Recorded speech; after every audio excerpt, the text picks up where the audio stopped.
technologies are all great examples of what we can do in our classrooms to get kids excited and really involved in the learning process. Any other technologies you'd like to share? The interactive board. Interactive boards, yes, another thing I'm using. You guys are just going to list all the things I have around me right now.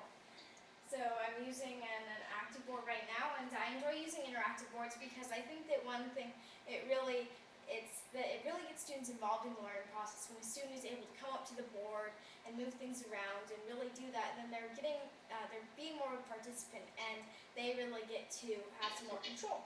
And then another thing is using kind of voting systems can be fun. I experiment with those, and so those are just a couple of ways that we can use technology in our classrooms to make learning relevant to kids. And I enjoy customizing my presentations because I know that all students are different, so I might customize my descriptive writing presentation to higher grades or low grades, etc. And I welcome any advanced info about that kind of thing. Today I'm here to give you a kid's eye view of an innovative classroom, and I'll be talking to you from the perspective of a student and of a teacher. Just dropped my pen, sorry. Learning. So you might wonder why this big firework visual behind here. Now, other than the fact that this looks really cool, which was my primary reason, then I had to come up with something more educational.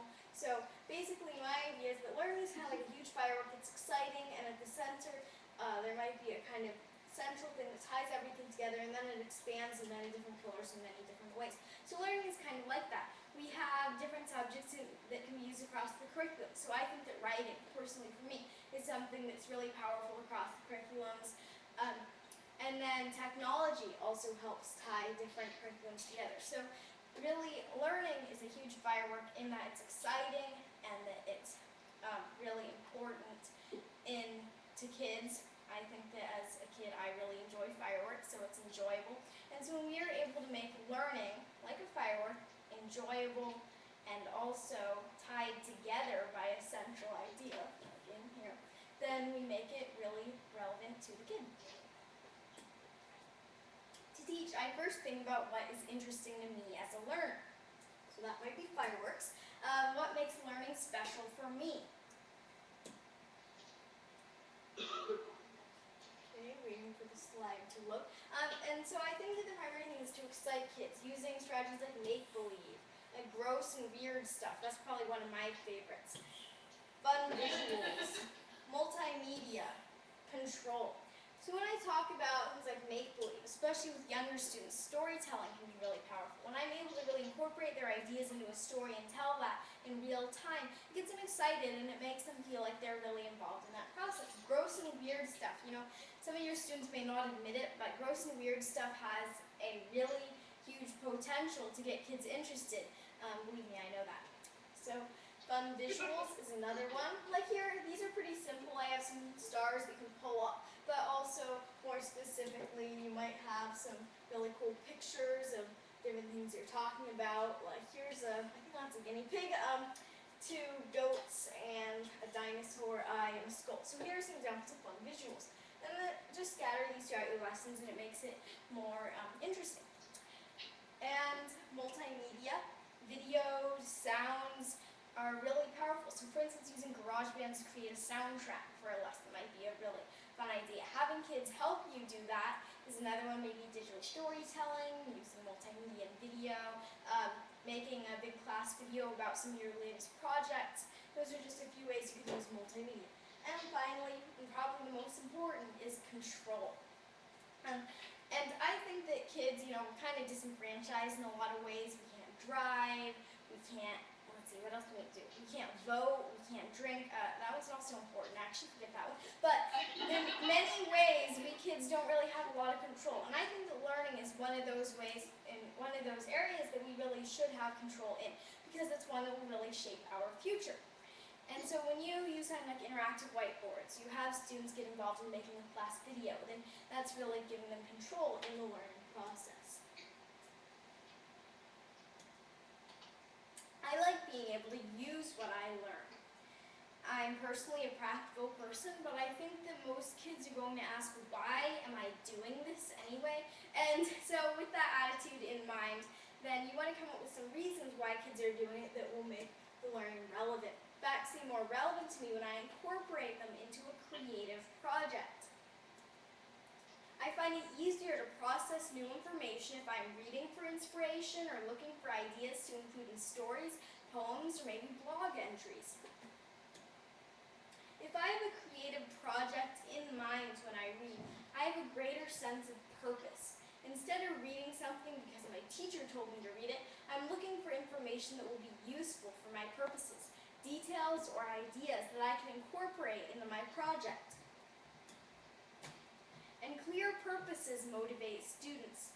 Sometimes I wonder when I'm learning about different things, why exactly am I doing this? So knowing the answer to that question is a big motivation point for me. Classroom tool number 1. Give students access to create their own blogs to showcase what they've learned, or you could have a big group class blog. And there are many reasons why I think blogs can be handy. It allows students to reach higher levels of Bloom's taxonomy, like synthesis and evaluation, when they're creating stories, editorials, etc. So blogs can be a really good learning center for students to really bring everything together. Do we have teachers here who have class blogs? Yes. Did my class this year. Okay, you can raise your hand if you do. I've once started. I think a lot of them are looking at it for this year. Okay, great. So we have some teachers looking at blogs as a possible learning tool. And I think that blogs are a really powerful thing to do. So I actually have a presentation which I call 21st Century Writing Skills blog. And the title of this is actually pretty important. 21st Century Writing Skills. You know, maybe some of you might be wondering, well, why do I need to introduce blogging into the classroom? What if my students are already pretty good at writing? Well, there are a few reasons, and one of them is I want to highlight 21st century writing skills. You know, we are in the 21st century, and students, when they go into the workplace, I know that seems a little bit distant, but when they go into the workplace, they will be using new technologies like blogging, social networking, etc. in their work and in their future. And so schools can really do their part by preparing students to become the leaders of tomorrow using things like blogging, 21st century writing skills. And this presentation I actually designed for students about blogging, but I think it has some points in here that can be useful to teachers too. So, moving on, I first have students define what a blog is. I have the standard definition and then what a blog is to them, what they think of blogs. And a blog is more than a journal. I emphasize this, that a blog can be a real gathering place for different types of publications like journals, newsletters, stories, poems, artwork, photographs, videos, and sounds. And one thing that I also tell students is that blogging gives you a chance to really publish your work and get it out to a wider audience. So maybe you have some really talented students who write very well, and you want a place for them to be able to post that work. And a blog is a great place for them to do so. Another thing that's useful about the blog is that it allows you to really save student work. If any of you have seen the shadowy depths of the average student's binder, you may reconsider giving them back that masterpiece writing assignment without typing it up onto the blog first. So here are some reasons to blog. It looks like it got cut off a little bit, my words, but expressing feelings, gaining recognition, builds teamwork when students are working together toward a common goal on the blog, and that's really helpful. Improving and writing, I think that's what it said, publishing, and creates reflection. So students are able to also receive feedback from fellow classmates, from the teacher on the blog about their writing, maybe some things that they can improve and what the audience really likes. We blog to share and learn from our experiences. And I have, what does the blog look like? I have my own blog, and I show that to students. Blogs can have many different shapes and forms. I emphasize this because students like to write about different things, and so blogs can be unique and different. They will have different purposes. So for instance, informing, entertaining, persuading, and evaluating.